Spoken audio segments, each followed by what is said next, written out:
I have very strong feelings about suicide, the issue of suicide. I've lost a stepmother to suicide, and I've attempted suicide myself, and we are, as a society, completely backwards around suicidal feelings. What we've done is that we've reached a point where we consider the urge to kill yourself as a symptom of a biological brain disorder that needs medical treatment. And if people don't want it, we force them to get it.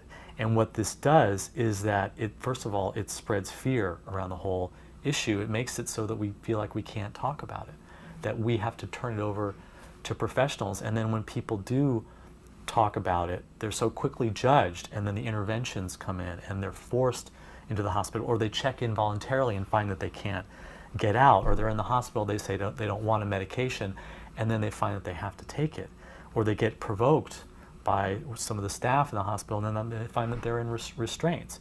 So we have responded so forcefully and so oppressively to feelings of suicide that we've removed spaces where people can just talk about their despair. The most important thing for someone who has any kind of urge to end their own life is to talk about it with someone.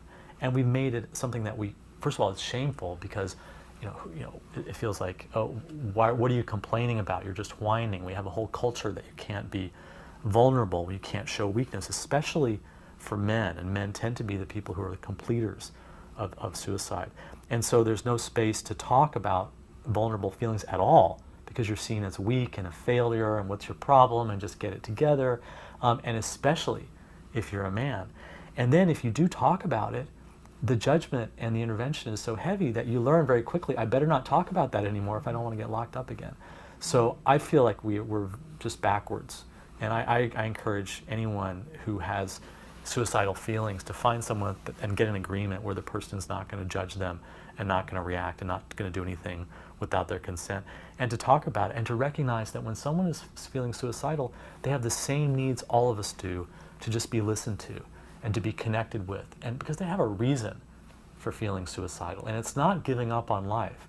When someone gives up on life, what does it look like? It looks like they go to work, they come home, they turn on the TV, they eat their dinner from fast food place, they go to sleep, they go to work.